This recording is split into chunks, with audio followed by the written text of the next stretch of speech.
I am Liz Donatelli. Welcome to Reader Seeks Romance, the #1 romance novel talk show on YouTube.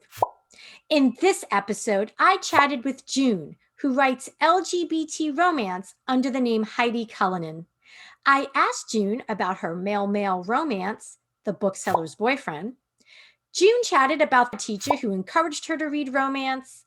And June also shared the story of meeting romance legend Jude Devereaux. Enjoy, and be sure to like, comment, and subscribe. Hi, June. Welcome to Reader Seeks Romance.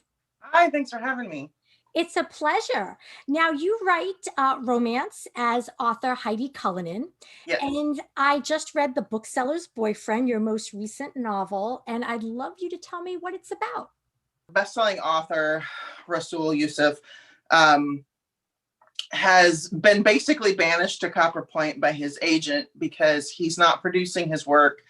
He is just getting into trouble, especially in the tabloids, and the publisher is starting to get really angry that there's no product, and the agent, who very much loves Rasul, is at the end of her rope. He gets sent there where he's supposed to do visiting teaching and minimal teaching so that he could then sit in an apartment with nothing but him and a computer. During this, he meets the local bookseller who happens to be just a huge Rasul fan. Basically, they both like each other really well right away, but Rasul doesn't.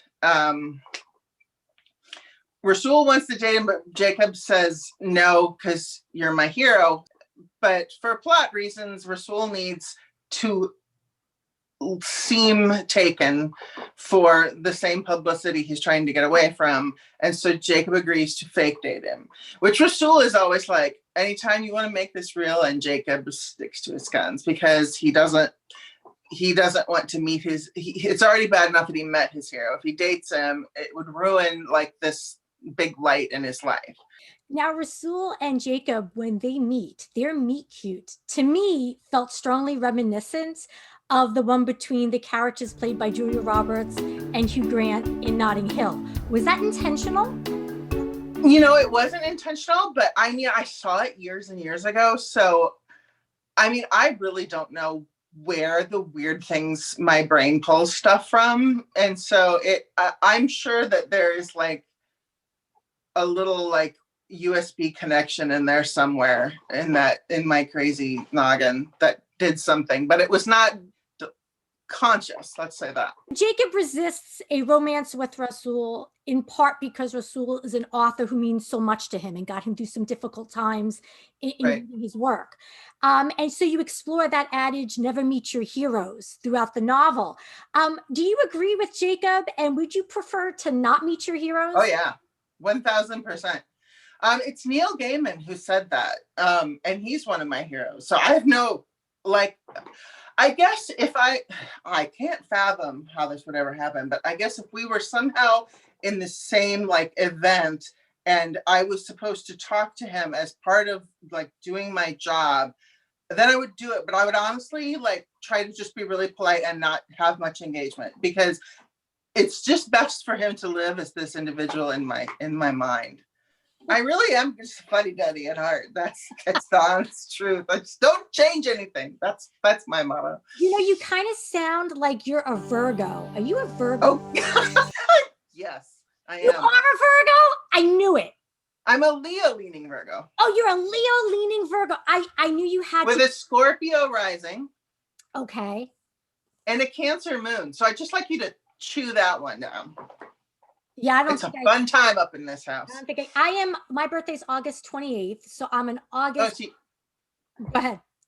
No, yeah, you're right behind me. I'm August 25th. That explains everything. Now I know everything I need to know. The issue of the day in The Bookseller's Boyfriend has to do with internet trolls and the intrusion of kind of the information age in which we live and the issues it causes, especially right. for public personas. Why was that the issue you felt compelled to explore? I knew I wanted to do an author an author would have some sort of social media thing, and I wanted him to be more of a celebrity. And I think a lot of it came from the idea that I always, like, since I was a kid, have always had a hard time. I always felt bad for celebrities because it's like the idea that your whole life is out there on display all the time, and that if you like try to go to get food, somebody's going to take your picture and then use that picture to say that you're having a mental breakdown or whatever the heck.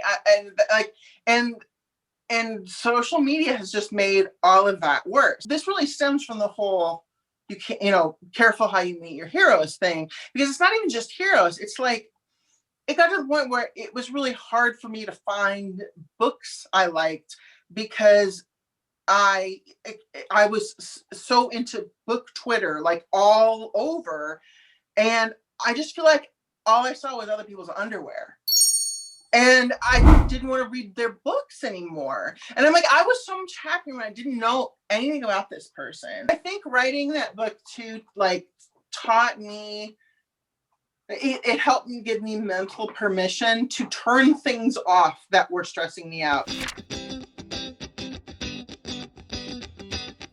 Jude Devereux, Knight in Shining Armor. It's a great book. Oh, yeah. I was in high school, and my high school music teacher gave it to me to read. I forget why precisely. It's because I was cast as the lead in the school play, which was Fiddler on the Roof, and I can't sing. Oh. Which I found highly problematic. And so she was coaching me so that I could sing enough to not embarrass the school. We were talking to each other all the time, and she had these like nails, like red claw nails, and there was no like spray tan in that day. She like baked herself into like a crispy critter at all times. And she had like eye makeup and like the swoopy frosted hair. She was a vision.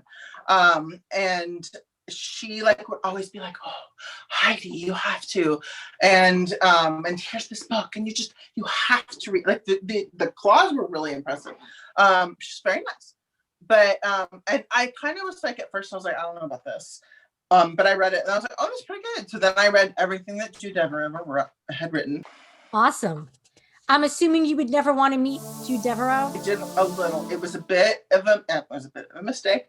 But she was very nice. I was signing and she was signing, and I didn't bring my original copy of A Knight in Shining Armor, like the paperback. The pages are like almost brown. They're so yellow. I wasn't going to bring it, and then I regretted it. So my husband expressed it to me, and it got there like an hour before the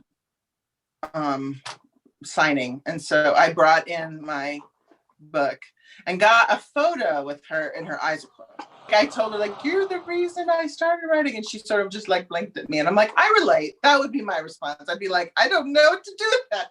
And so I got her autograph and a photo with her. But that's it. I didn't really meet her. There was no lunch.